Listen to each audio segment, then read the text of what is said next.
Glória a Deus.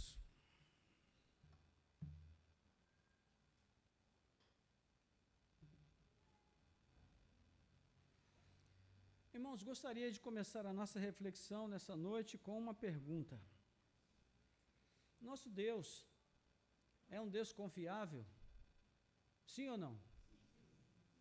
Todo mundo concorda? É um Deus confiável? Agora, então, outra pergunta. Se Ele é confiável, por que a gente não confia nele? Se Ele é confiável, por que nós estamos sempre desconfiados? Por que nós estamos sempre procurando os meios de nos assegurar de que realmente Ele vai cuidar de nós, que Ele vai suprir as nossas necessidades? E essas são questões com as quais a gente lida diariamente nos nossos enfrentamentos. A vida tem os seus desafios e não são pequenos. Viver é uma arte, como diria, né, o poeta do passado. Não é fácil viver, porque a vida não é justa, a vida nem sempre responde às perguntas que nós fazemos, não da forma que nós queremos. E todos os momentos difíceis que nós vivemos, as situações limite que nós passamos na vida, trazem essa questão da confiança em Deus. Né? Porque se Deus é confiável, nós deveríamos confiar nele plenamente. Se nós não confiamos, é porque nós não entendemos realmente que ele seja confiável. Alguma coisa está fora, dentro dessa equação, né? Alguma coisa está desajustada nisso. E eu gostaria de pensar um pouco sobre isso com os irmãos nessa noite. Nos anos de 2019 e 2020, nós vivemos um tempo muito difícil, né, com a Covid-19. Muitas pessoas morreram, pessoas próximas a nós, pessoas jovens, pessoas idosas, enfim, não houve ali distinção.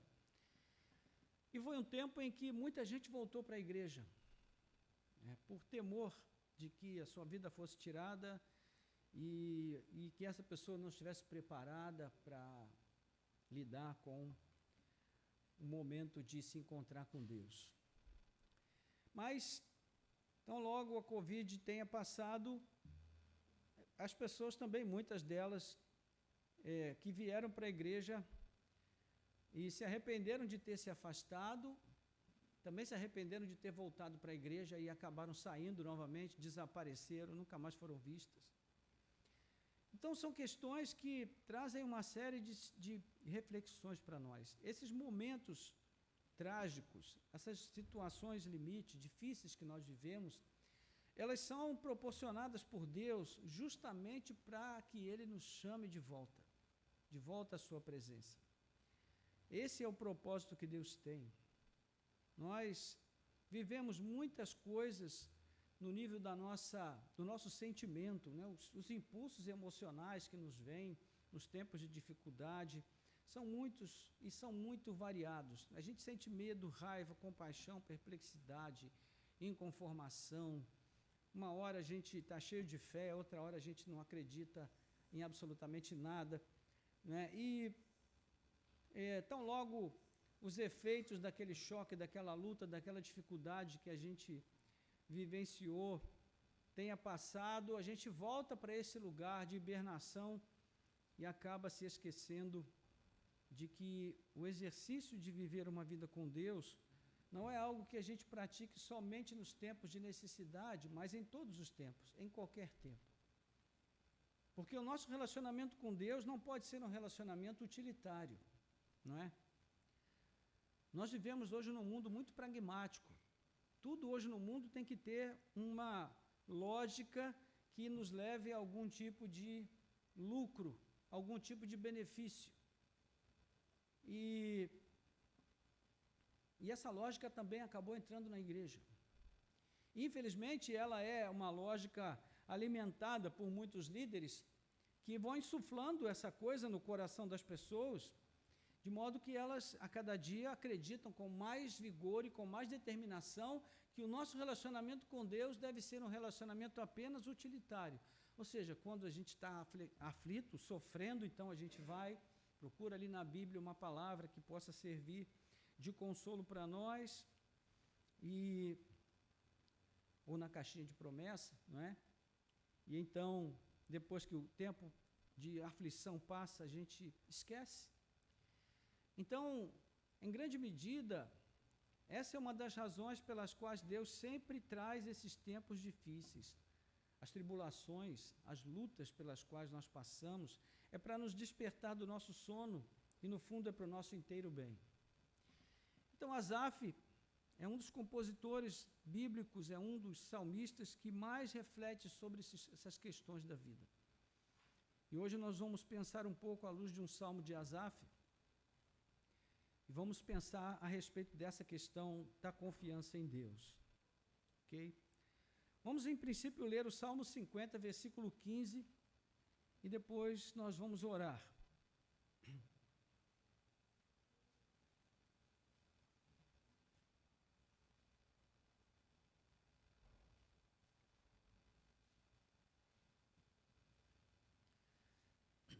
Se os irmãos quiserem ficar de pé, só para trocar um pouquinho de posição. Salmo 50, versículo 15. Diz assim: invoca-me no dia da angústia, eu o livrarei e você me glorificará. Será que a gente pode ler juntos esse verso? Vamos lá? Invoca-me no dia da angústia, eu o livrarei e você me glorificará. Vamos orar. Nosso Deus e Pai, graças te damos pela tua palavra que acabamos de ler. A tua palavra é sempre desafiadora, Senhor. Ela traz momentos de reflexão para nós, oportunidades nas quais nós podemos pensar a respeito da nossa própria fé, do nosso relacionamento contigo, dos comprometimentos que tudo isso tem na nossa vida prática, na forma como nós vivemos o dia a dia, no trabalho, na família, ó Deus, nos relacionamentos, pois a palavra do Senhor não é um livro de consulta, mas é uma regra de vida para nós.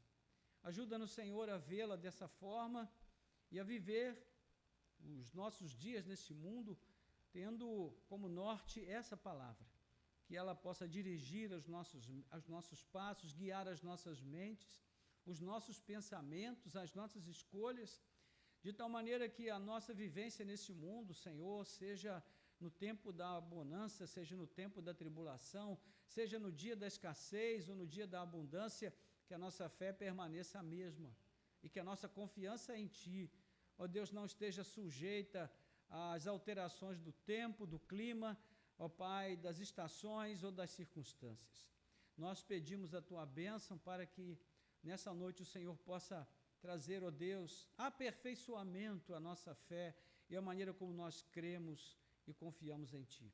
Nós te pedimos em nome de Jesus. Amém. Os irmãos podem se sentar. O Salmo de Asaf descreve um desses momentos importantes, esses momentos que nos fazem refletir, que fazem abalar o céu e a terra, não é? Ele começa no verso 1 dizendo: fala o poderoso, o Senhor Deus, e chama a terra desde o oriente até o ocidente. Desde Sião, excelência de formosura, resplandece Deus. Ou seja, é uma convocação. Ele fala aqui de algo que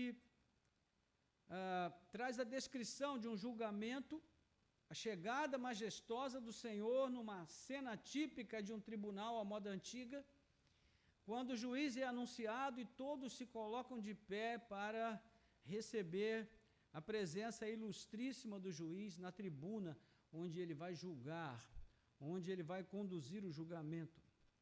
O juiz, nesse caso, é Deus. Ele se assenta no trono em Jerusalém e ele convoca as testemunhas, que são os céus e a terra. O réu é o povo da aliança, Israel, povo eleito do passado. E o juiz apresenta então as acusações que pesam contra o réu, displicência, hipocrisia no culto oferecido a Deus. Então, o verso 3 vai dizer: o nosso Deus vem e não guarda silêncio. Ou seja, ele não está vindo secretamente, mas todos devem entender e ver que ele está vindo. À frente dele vem um fogo devorador, e ao seu redor ruge grande tormenta. Ele intima os céus lá em cima e a terra para julgar o seu povo. E ele diz: congreguem os meus santos, os que comigo fizeram aliança por meio de sacrifícios.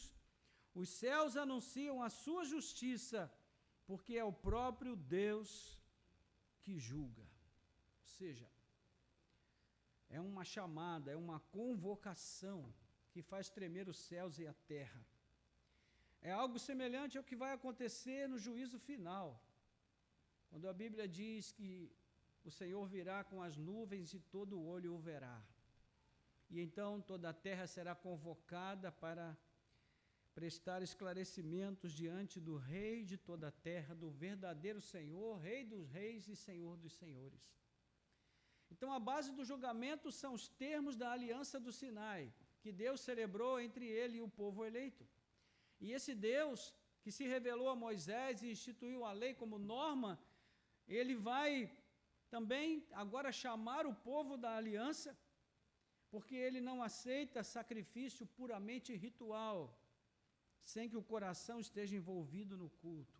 E então ele vai dizer aí a partir do verso 7, escute meu povo e eu falarei, ó Israel, eu testemunharei contra você, eu sou Deus, o seu Deus, não o repreendo pelos seus sacrifícios, nem pelos holocaustos que você continuamente me oferece.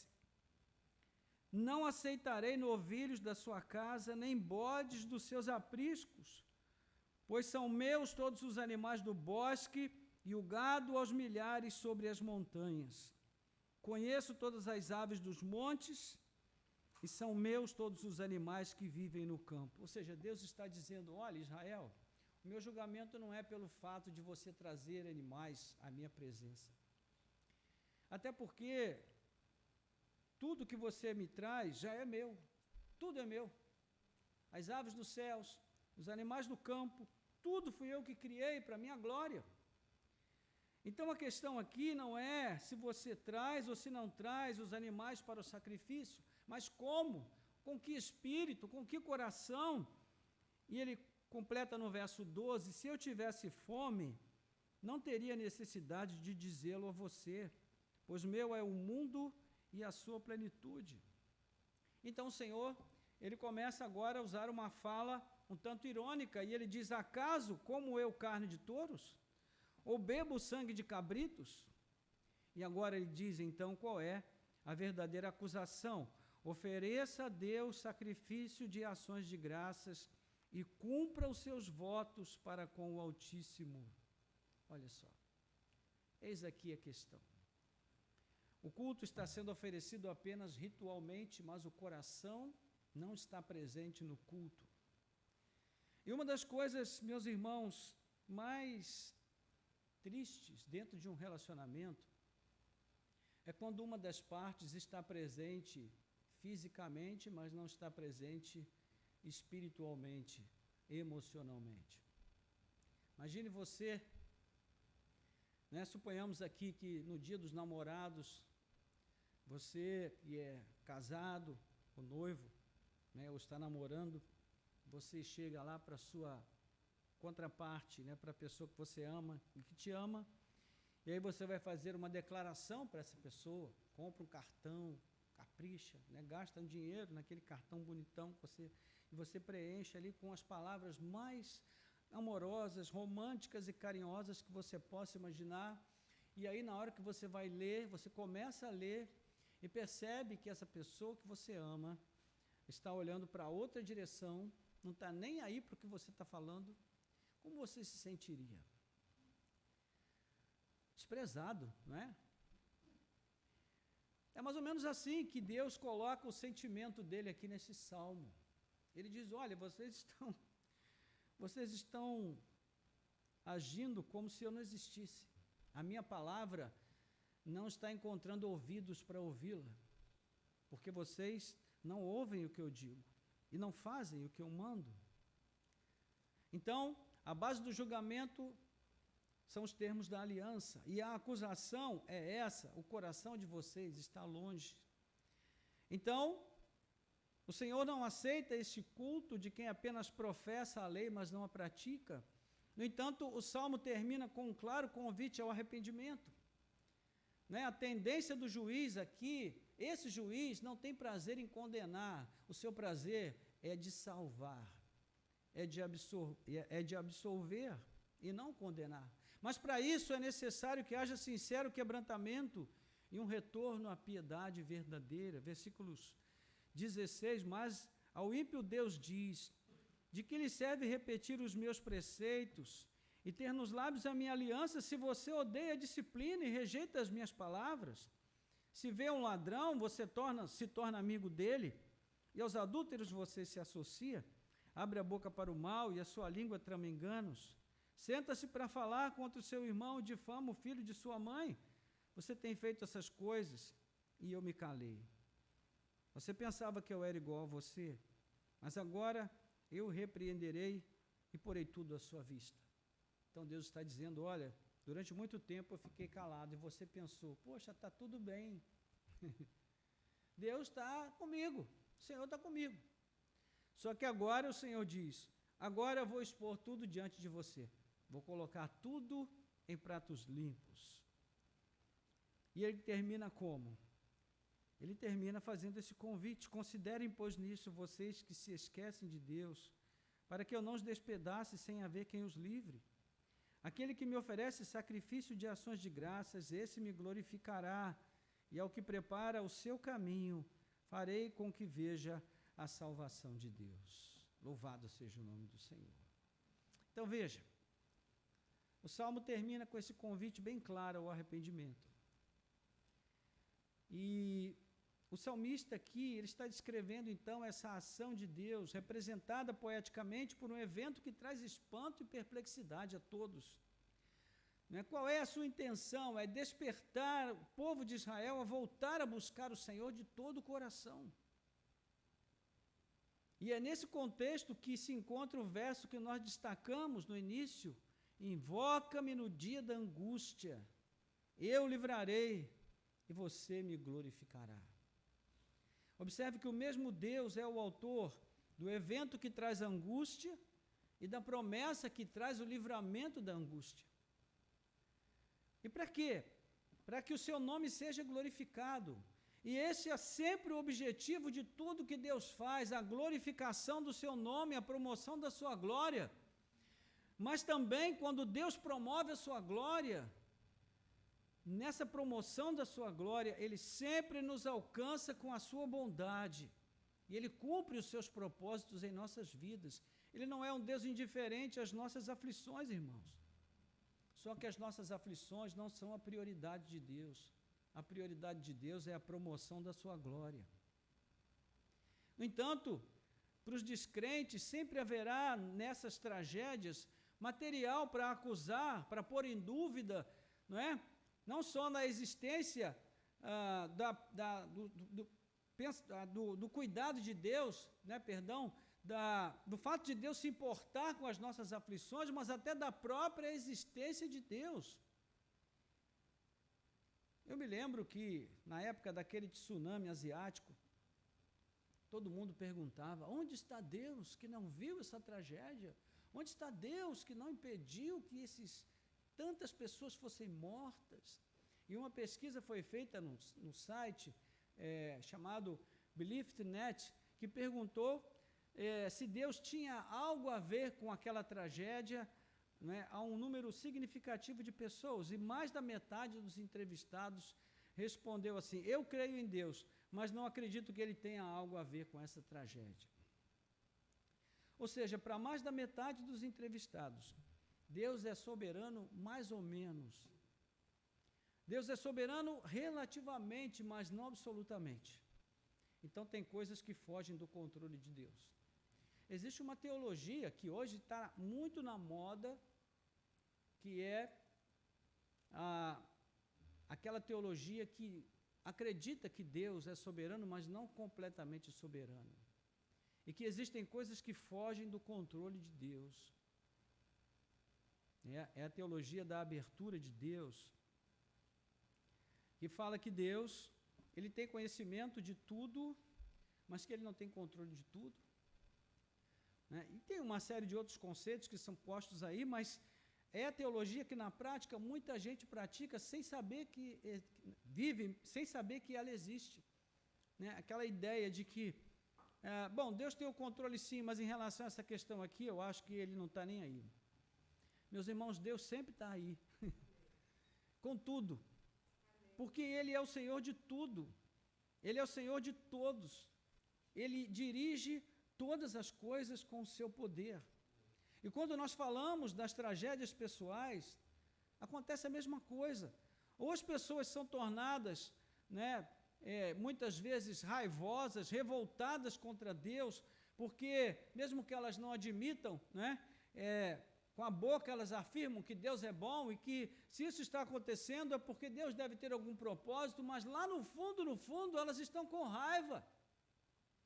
Meus irmãos, o nosso Deus é tão bom, é tão maravilhoso, é tão compassivo, tão misericordioso, que Ele permite até que a gente externe a nossa raiva diante dEle. Mas ao invés de a gente fazer isso, a gente finge que está tudo bem. Leia o Salmo 13. No Salmo 13 você vê ali o salmista com raiva. Ele está chateado, ele diz, Senhor, até quando? E ele pergunta até quando várias vezes. São os salmos de lamento.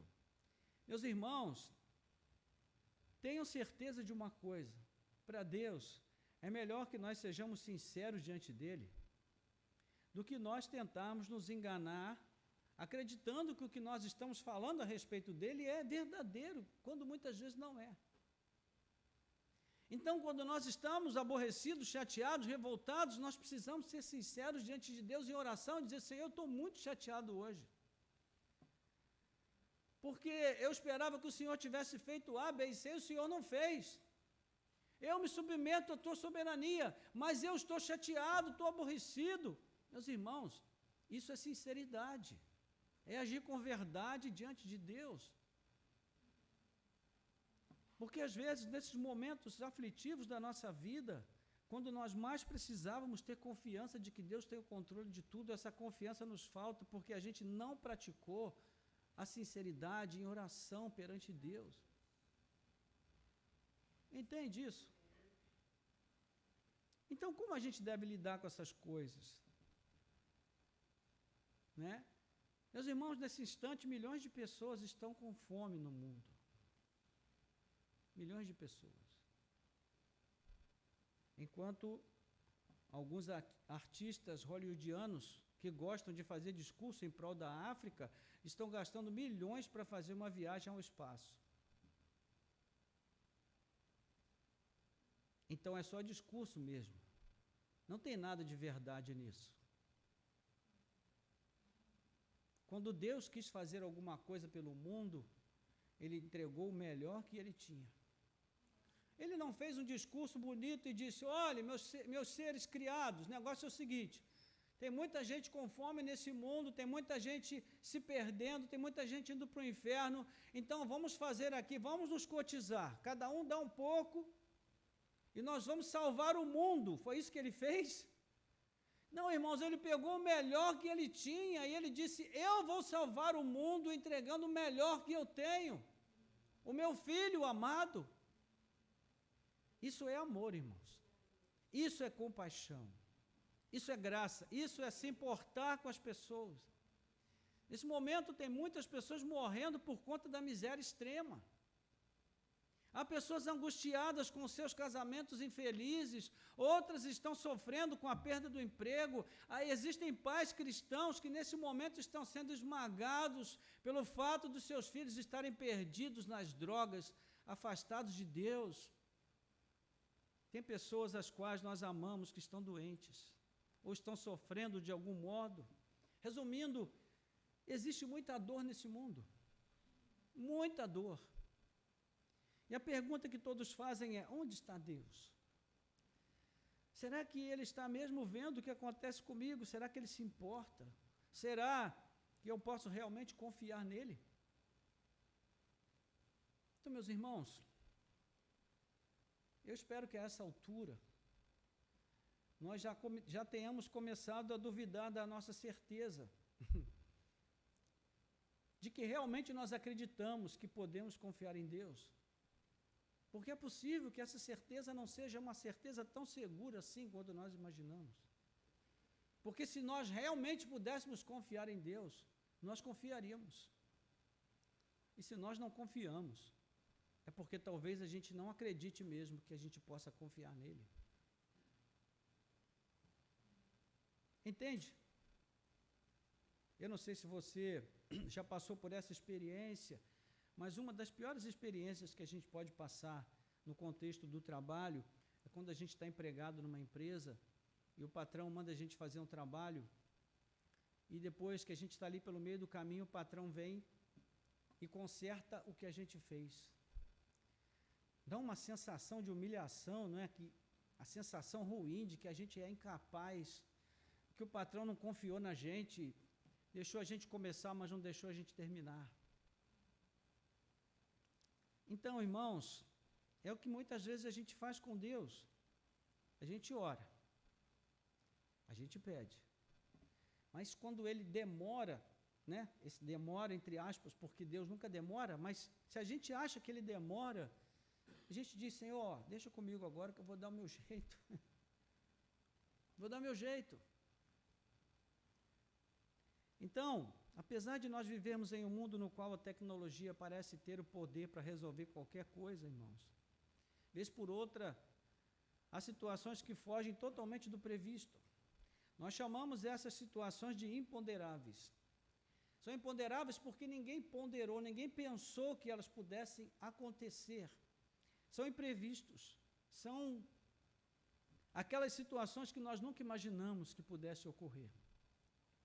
Às vezes está tudo direitinho, está tudo bonitinho no seu lugar, não é como eu costumo às vezes falar aqui em tom de brincadeira.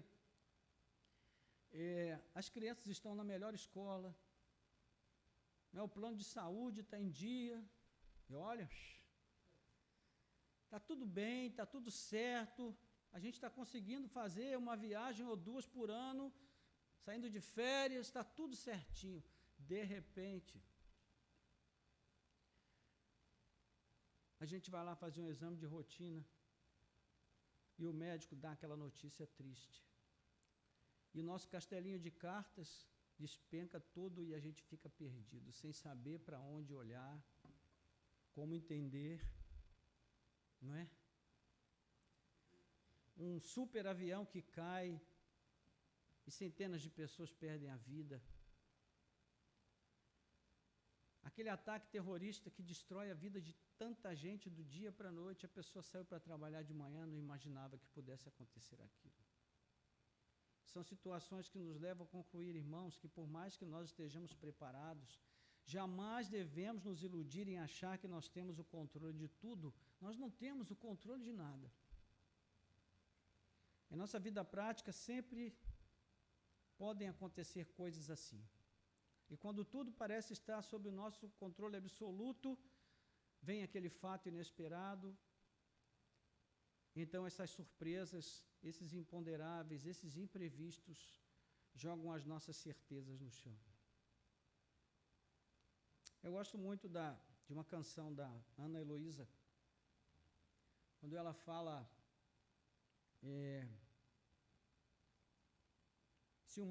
se uma tempestade vier destruir o castelo de areia que eu sou, né? É uma conjunção musical muito bonita, muito bem construída e fala de uma realidade, né? Se uma tempestade vier destruir o castelo de areia que eu sou. Essa é a nossa vida, irmãos. Um castelo de areia. Basta uma onda para jogar tudo no chão.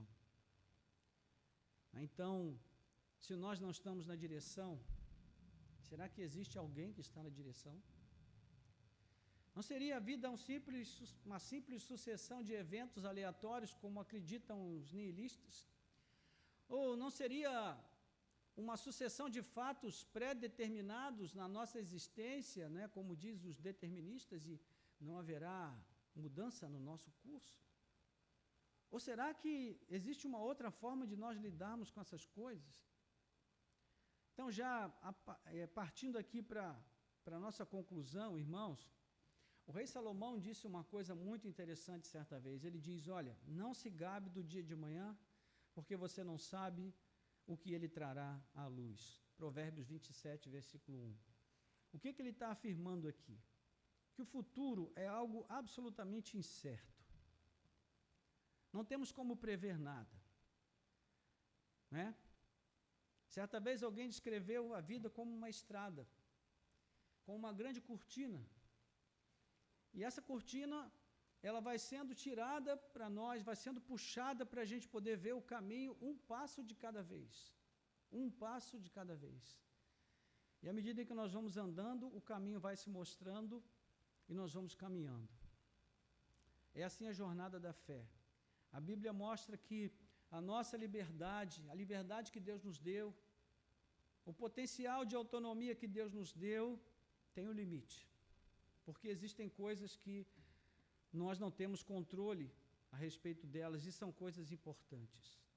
Certa vez os discípulos disseram, Senhor, tira-nos dessa angústia e dize-nos logo quando o tempo que vai acontecer, todas essas coisas, a restauração do teu reino. E aí Jesus disse para eles, não cabe a vocês conhecer tempos e épocas que o Pai fixou pela sua própria autoridade.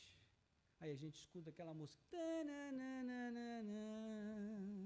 ou seja, voltou tudo a estaca zero. Continuamos sem conhecer. Meus irmãos, aqueles homens andaram com Jesus todo dia durante 3 anos. E mesmo assim, Jesus não deu a eles a capacidade de saber tudo. E olha, meus irmãos, isso é uma bênção. É uma bênção. Imagine se nós tivéssemos conhecimento de tudo. Imagine se você conhecesse o dia em que seu dente vai doer e você vai ter que tomar vários medicamentos, depois vai ter que correr para Raquel pedindo socorro para ela. Imagine se você soubesse o dia da morte do seu ente querido, da pessoa que você mais ama, e não pudesse fazer nada para impedir. Imagine se você soubesse o dia da sua morte. Imagine. Meus irmãos, Deus é misericordioso. Então, Ele tirou de nós essa capacidade de prever o futuro, de ter o controle de tudo, para que nós pudéssemos crer e confiar na sua condução sábia e providente das nossas vidas. Porque uma das experiências mais assustadoras para o cristão é descobrir que ele não está imune às dores e sofrimentos, mesmo estando em Cristo. E, na verdade, o sofrimento para os salvos, ele é mais sentido e incompreendido do que para o descrente. Né? Veja na história de Jó, um homem justo. O texto começa dizendo, a primeira frase do livro de Jó é que ele era um homem justo, reto e se desviava do mal.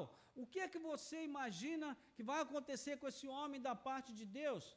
Só vitória. Só vitória. Aí no capítulo seguinte, o homem está lá sofrendo horrores. Aqui mais um pouquinho, ele está coçando suas feridas com um caco de telha. E ele vive ali o dilema, por que estou sofrendo tanto se eu tenho vivido de um modo justo e reto diante de Deus? O apóstolo Paulo define a experiência da vida terrena aqui como uma experiência de gemido, irmãos. Em Romanos 8, 20 a 22, ele diz, olha, a natureza geme, nós gememos, mas aí no verso 26, ele diz algo muito consolador, ele fala assim, o Espírito geme por nós. Olha só, não é consolador isso? Saber que os nossos gemidos, eles não estão encobertos ao conhecimento de Deus e nem Deus está indiferente a eles. É por isso que Jesus disse, eu vou, mas o meu Espírito vai ficar com vocês. Ele será o confortador, o consolador de vocês.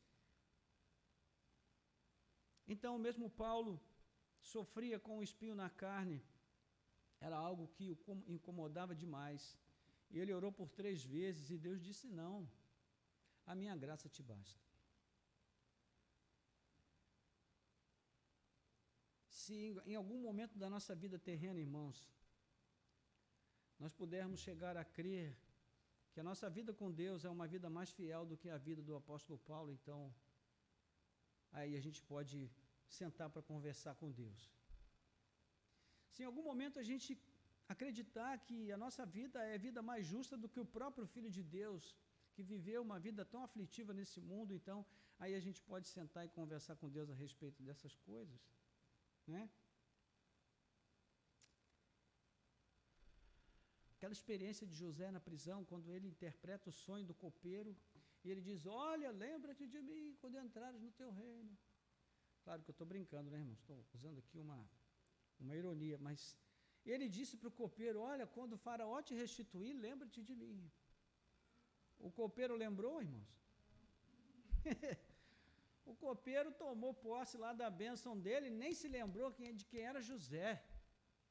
José ficou mais 2 anos ainda na prisão, depois de ter esperado que a sua boa ação, a forma como Deus o usou, iria favorecê-lo em alguma situação, de algum modo, né, naquela situação. Então, meus irmãos, em tudo isso que nós estamos vendo aqui, nós só temos 2 opções. Ou nós confiamos inteiramente na vontade de Deus, crendo que Ele é absolutamente soberano, ou nós nos entregamos ao sofrimento de vez quando desistimos de orar, desistimos da fé.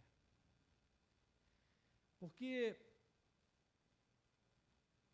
existe uma questão fundamental para nós, na nossa relação com Deus, quando nós lemos sobre as ordenanças de Deus na Bíblia, os seus mandamentos nos parecem bastante razoáveis, não é? Não matarás, não darás falso testemunho, não cobiçarás, não adulterarás, não farás para ti imagem de escultura. Mandamentos razoáveis, muito razoáveis.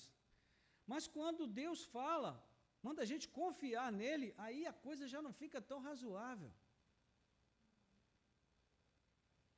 Porque muitas vezes nós somos desafiados a confiar em Deus em situações que nos parecem tudo menos razoáveis para confiar. Há momentos em que Ele nos chama a confiar nele em relação a situações que parecem até irracionais e inexplicáveis para nós, irmãos. Porque Ele diz assim, olha, o exército de Faraó está vindo aí, mas fiquem tranquilos. Ele já está chegando, mas fiquem tranquilos.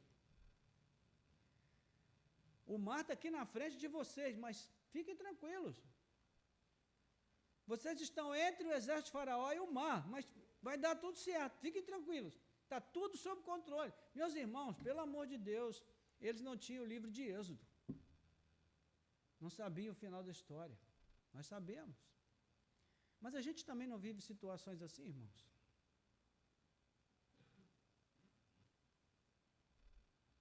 Coisas terríveis. Essa semana eu estava me lembrando de um acidente que eu sofri. Minha esposa estava grávida da Thalita, nós morávamos em São Paulo, e eu fazia uma pequena aventura com os colegas, né? Descia o teleférico, a rua do teleférico de bicicleta, uma rua de pedras soltas, todo mundo de bicicleta, descendo, sem segurar no freio, sem pensar no freio, tudo para dar certo, tinha tudo para dar certo. E aí, no meio de uma situação lá, eu sei que a bicicleta de alguém embolou com a minha bicicleta e eu saí voando por cima da bicicleta, bati de cabeça naquele chão de pedra, saí quicando naquele negócio. E essa semana eu fiquei pensando, meu Deus, eu podia ter morrido naquela situação, podia ter tido uma concussão cerebral, eu podia ter dado tudo errado na minha vida. Minha esposa grávida. Imagine, ela ficar viúva antes de dar à luz. E foi um momento muito difícil nas nossas vidas, irmãos. Você sabe como é que eu me senti naquele momento? Injustiçado por Deus. Não tinha que levar uma coça, esse cara? Como é que Deus deixa acontecer uma coisa dessa comigo? Não é?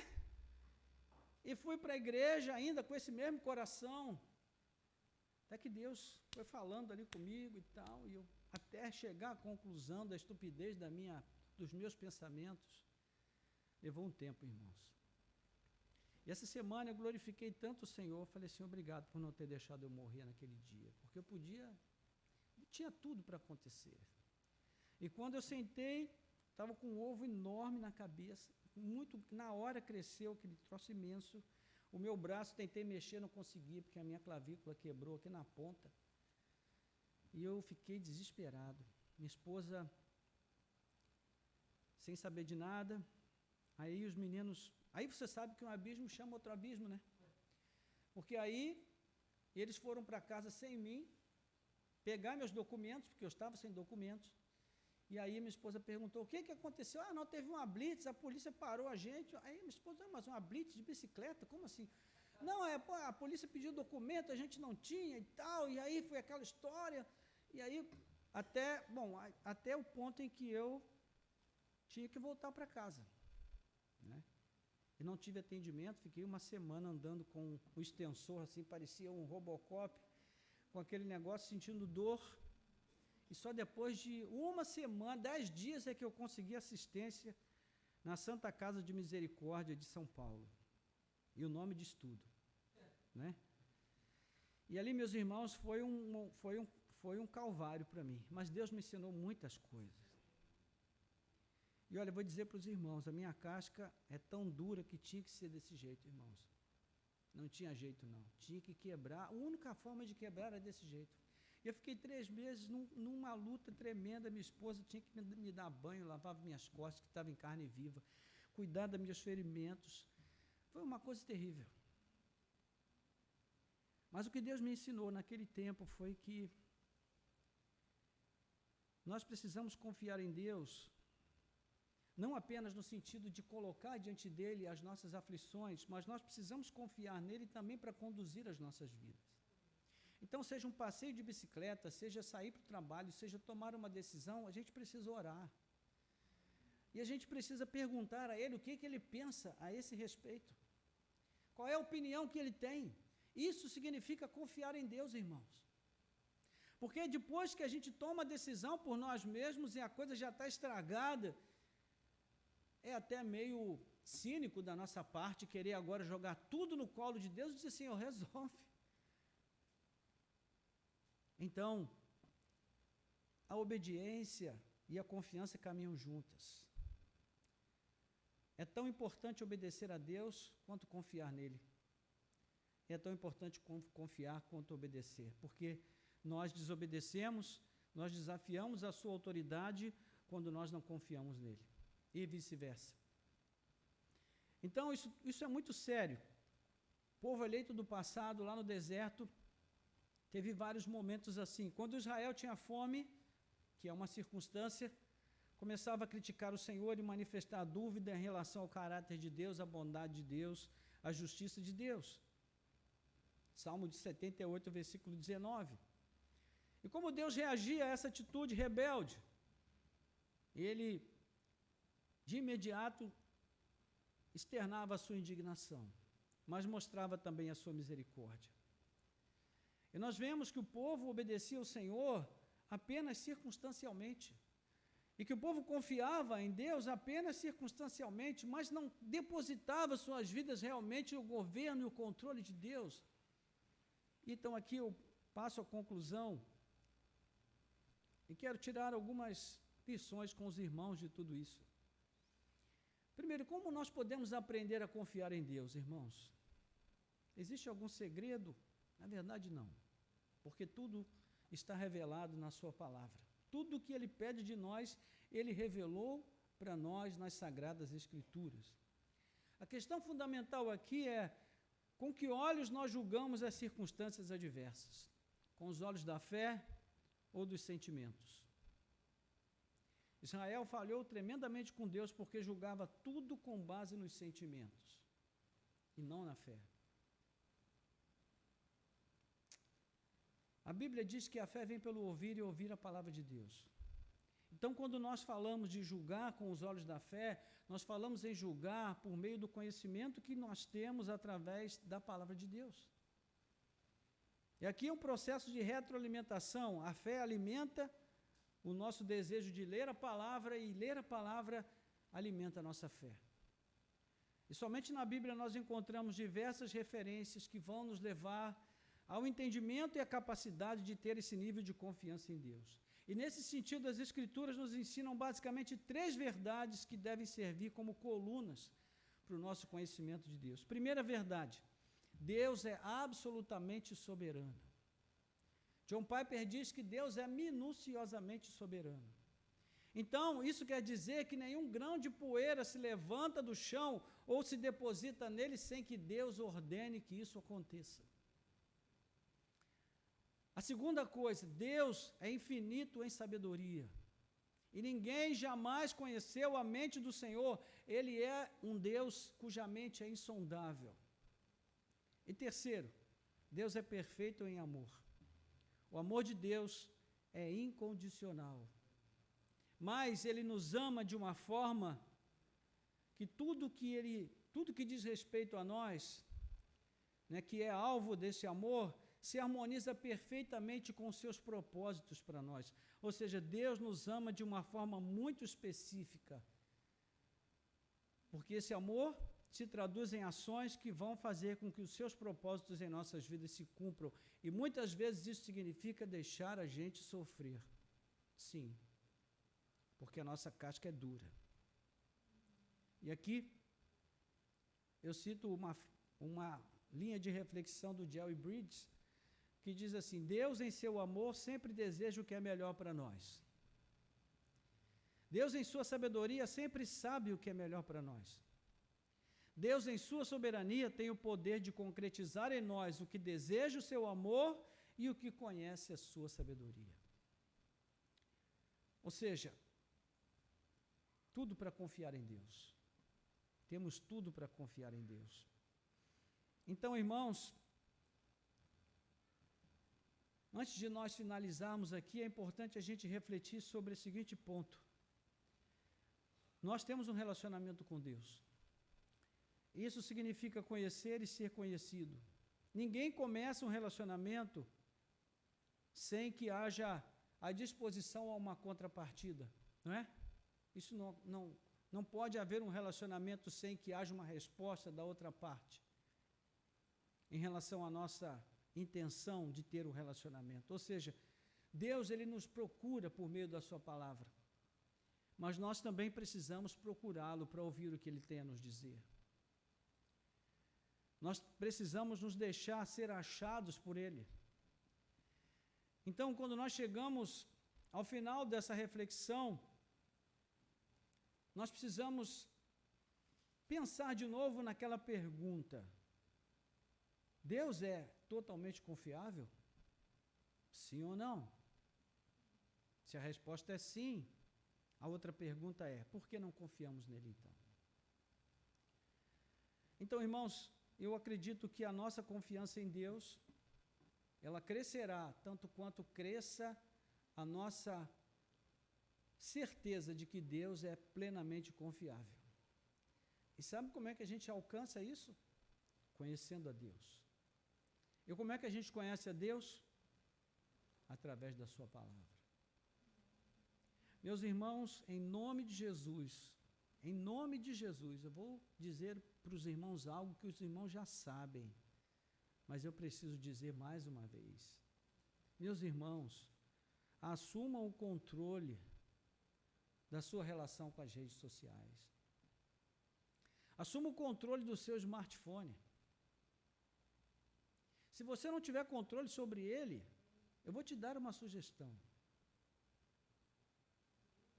Se não for um iPhone, coloca ele em cima de uma pedra no quintal, pega uma marreta e acaba com ele. Às vezes a gente tem que tomar atitudes radicais para poder alcançar a libertação de determinadas coisas que nos amarram, irmãos. Esse negócio toma um tempo precioso da gente. Olha, eu vou dizer para os irmãos, eu nunca fui muito de redes sociais, nunca fui muito de ficar ligado em telefone, mas, meus irmãos, eu tenho vivido um tempo maravilhoso na minha vida, porque eu me reconciliei com o livro físico. Me reconciliei. Você sabe o que é mais interessante? Depois que eu me reconciliei com o livro físico, eu consegui ler de capa a capa o meu primeiro livro digital. Olha só. Não é uma ironia isso? Ou seja, meus irmãos, nós não vamos perder nada. Não vamos perder nada. Então eu digo para você, comece a ler, a fazer boas leituras.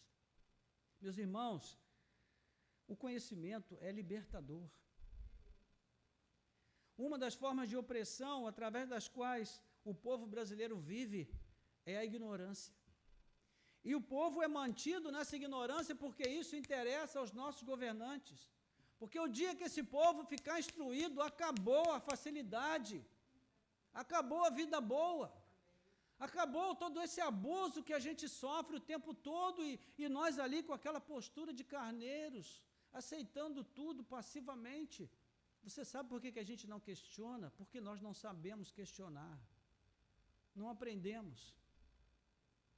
Então eu digo para os irmãos, meus irmãos, nós precisamos recuperar o privilégio do pensamento, da reflexão. Então vamos voltar a ler bons livros, vamos voltar a ler a Bíblia, a palavra do Senhor, mas não leia no telefone, porque vai aparecer aquela mensagenzinha assim: oi mamãe, você está em casa? Ou então aquela outrazinha assim, aquela mensagem assim, né? Você acaba de entrar no cheque especial. Acabou a tua paz. Aí você está lendo o livro de Jó, você fala para o smartphone, fala com lábios de uma louca. Começa a embaralhar todas as coisas, confundir alhos com bugalhos. Enfim, meus irmãos, nós precisamos tomar uma atitude enquanto ainda temos vida. Então, vamos voltar à palavra de Deus, irmãos. Olha, nem o próprio Filho de Deus escapou de viver aflições aqui, como nós já dissemos. Mas uma coisa movia o coração de Cristo, era a vontade do Pai. E foi a este mundo que ele veio, ele se fez um de nós, sujeito às mesmas fraquezas e provações que nós somos submetidos diariamente, mas ele não pecou em nenhum momento. A sua jornada terrena foi vivida inteiramente em fé e confiança absoluta e soberana e perfeita na vontade do Pai. Isso não o isentou de sofrer em nenhum momento, e na hora mais crítica da sua vida, ele permaneceu firme e confiante, sabendo que ele era o Filho de Deus. E as pessoas diziam: você não é o Filho de Deus, então desça daí, salva-te a ti e a nós também. E eles disseram isso por quê? Mateus 27, 43. Eles disseram: foi ele que disse, sou o Filho de Deus, então se ele é Filho de Deus, que o Senhor venha salvá-lo. E quantas vezes você ouve isso? Você não é crente? Como é que você está passando por essa luta? Por que você está sofrendo desse jeito? Então, meus irmãos, nós precisamos refletir um pouco a respeito disso e acolher o convite que o Senhor nos faz dessa noite. Invoca-me no dia da angústia, e eu livrarei, e você me glorificará. Eu digo para você, não deixe de invocar o Senhor na sua angústia. Não deixe de invocar o Senhor no seu sofrimento. E por mais que a situação pareça inexplicável, difícil de compreender, não desanime, não deixe de orar, não deixe de confiar em Deus, porque Ele nunca vai te abandonar, não te abandonou agora e nunca te abandonará. E quando Ele diz invoca-me no dia da angústia, a invocação, meus irmãos, significa chamar Deus para dentro da nossa situação, trazê-lo para junto de nós. É isso que ele está dizendo. Me coloca dentro desse processo com você. Eu gosto daquela passagem de 2 Coríntios, capítulo 3, quando Paulo faz ali uma analogia sobre o rosto coberto e o rosto descoberto. Ele fala sobre Moisés que, quando ele descia do monte, ele cobriu o rosto para que o povo não visse que a glória de Deus estava desvanecendo no rosto dele. E Paulo então diz assim: nós nos achegamos a Deus com o nosso rosto descoberto. O que Paulo está dizendo, irmãos? que nós nos achegamos diante de Deus sem medo de esconder sem medo de mostrar a nossa fraqueza. A glória de Deus em nós, ela já se desvaneceu há muito tempo, mas ela foi recuperada em Cristo Jesus. A Bíblia diz que nele, a imagem de Deus em nós foi recuperada no seu Filho, e é nisso que nós nos gloriamos. Então, por isso, nós podemos ter a certeza absoluta que a nossa invocação não ficará sem resposta. E o Senhor diz: me invoca e eu te livrarei, e você me glorificará. Ou seja, o fim último da provisão que Deus nos dá, da cura que Ele traz, da solução que Ele traz, do consolo que Ele traz, da direção que Ele traz, o fim último de tudo isso é a glorificação do Seu nome. Então, quando você estiver orando, não se esqueça disso. Quando você pedir a cura, você diga: Senhor, eu te peço a cura para que o Teu nome seja glorificado na minha vida. Não é só para eu ser curado, é para que o Senhor seja glorificado em mim. Então, meu irmão, minha irmã, você que tem passado aí por lutas e aflições, ou quem sabe você conhece pessoas chegadas a você que estão sofrendo tanto, e às vezes no seu coração existe essa vacilação, porque no coração de todos nós acontece, irmãos. Nós não somos tão cheios de fé e confiança quanto pensamos que somos. E reflita sobre isso. Se Deus não é tão confiável para você, a ponto de você não conseguir confiar nele, o problema da sua desconfiança não está em Deus, está na sua compreensão equivocada a respeito de Deus. Mas à medida em que você o conhecer mais, em que você souber de fato quem Ele é, e sobretudo, à medida em que você conhecer sobre a relação que Deus quer ter com você, o tipo de comprometimento que Ele quer que você tenha com Ele, para que Ele possa estar mais perto de você, se fazer sentir mais perto de você, eu tenho certeza que a sua confiança vai aumentar sensivelmente. E ao invés de carregar os seus próprios fardos, você vai depositá-los aos pés da cruz. Você invocará o Senhor, e Ele te livrará e você o glorificará. Não tente carregar os seus fardos sozinhos, porque você vai se frustrar. Não temos poder para isso, irmãos. Vamos orar?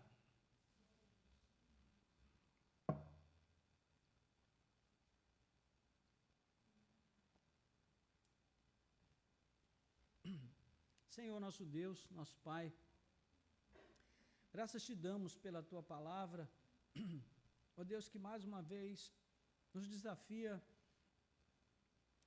a pensar e refletir sobre a nossa própria relação contigo no tocante à nossa disposição de confiar no Senhor. Pai, quando alguém nos pergunta se o Senhor é um Deus confiável, de pronto nós respondemos que sim, porque nós acreditamos nisso. A Tua palavra nos assegura que o Senhor é um Deus confiável. Mas nem sempre, Senhor, o nosso coração segue a nossa mente. Às vezes, com a mente nós dizemos que o Senhor é confiável, mas lá no nosso íntimo não conseguimos confiar em Ti. Então existe, Senhor, essa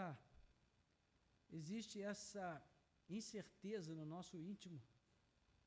E por isso nós temos dificuldades, e por isso muitas vezes nós procuramos resolver as coisas por nós mesmos, ao invés de depositarmos a nossa confiança no Senhor e esperarmos na Tua misericórdia. Mas nessa noite, a Tua palavra nos chama novamente a invocar o Teu nome, a confiar em Ti e depositar diante da Tua presença a expectativa que temos da solução, da direção, ó Deus, da cura, da resposta, enfim, do momento que estamos vivendo, que é tão desafiador para nós. Senhor, há tantas coisas aqui que nós poderíamos nomear e que precisam ser colocadas diante de Ti, Senhor. Pai, este mundo é um mundo que faz a gente doer, É um mundo onde há muito sofrimento, muita dor, muitas lutas. Mundo injusto, um mundo pagão, um mundo anticristão. E nós precisamos viver nesse mundo com sabedoria, meu Deus. E a sabedoria que precisamos vem do Senhor. E a atitude mais sábia e prudente que nós podemos tomar, ó Deus, não é ter a resposta para todos os problemas, mas é confiar que o Senhor tem a resposta para todos os problemas. Que o Senhor conhece perfeitamente todas as coisas, e embora nós não tenhamos explicação para elas, nós podemos descansar no fato de saber que o Senhor tem. O Senhor é o nosso Deus. E tudo aquilo que nós precisamos saber, o Senhor nos fará saber. E se muito nós não somos capacitados a saber, também é uma medida de graça da parte do Senhor, porque o Senhor nos guarda de sofrermos antecipadamente, de sermos consumidos pela ansiedade, pela angústia, de tentarmos antecipar o amanhã, quando a Tua palavra diz que a cada dia basta o seu próprio mal. Então, Senhor, faz amadurecer a nossa fé, a nossa capacidade de nos relacionarmos contigo de uma maneira realmente franca, Senhor, verdadeira, sincera. E quando nós estivermos chateados, aborrecidos, que nós não cheguemos à Tua presença com aquela oração, ó Deus, básica, aquela oração formal, aquela oração, ó Deus, programada, pré-cozida, que nós colocamos no micro-ondas e falamos para o Senhor coisas que nós não estamos realmente sentindo, meu Deus. Ajuda-nos, Pai, a ter um relacionamento franco contigo, porque o Senhor conhece muito bem o que vai ao nosso coração. Então, Senhor, dá-nos essa liberdade. Não que o Senhor já não nos tenha dado, mas, ó Deus, ajuda-nos a ter coragem para colocá-la em prática. Não uma oração irreverente, Senhor. Que o temor do Senhor sempre esteja em nossos corações e mentes, mas uma oração sincera. Que nós possamos ter essa liberdade como algo que o Senhor já nos deu, que nós possamos desfrutar dela, Senhor, e com isso nós tenhamos mais recursos para esvaziar o nosso coração e a nossa alma de toda angústia e dos sofrimentos que vivemos muitas vezes, não somente, Pai, externamente, mas sobretudo lá no nosso íntimo, em silêncio, porque não sabemos que temos essa liberdade de abrir o coração na Tua presença, Senhor. Ó Deus, quantas coisas nós levamos para o divã do analista, que nós poderíamos colocar no Teu divã, que nós poderíamos colocar na Tua presença, que nós poderíamos depositar aos pés da cruz, e ali nós encontraríamos cura para a nossa alma, para o nosso espírito, para o nosso interior. Então, Senhor, que o Senhor nessa noite venha trazer cura para nós nesse sentido, que o Senhor possa trazer, ó Pai, uma nova perspectiva para a nossa vida de oração, que ela seja enriquecida pelo conhecimento do Senhor e pela certeza de que nós realmente podemos confiar plenamente em Ti, mesmo quando não vemos nenhum sinal de que isso seja razoável, Senhor. Pois a Tua palavra nos ensina, ó Deus, que bem-aventurado é aquele que põe no Senhor a sua confiança, jamais será envergonhado. Bendito seja o Teu nome, Senhor. Nós oramos assim, Pai, com gratidão, em nome do Senhor Jesus. Amém. Glória a Deus. Amém, irmãos.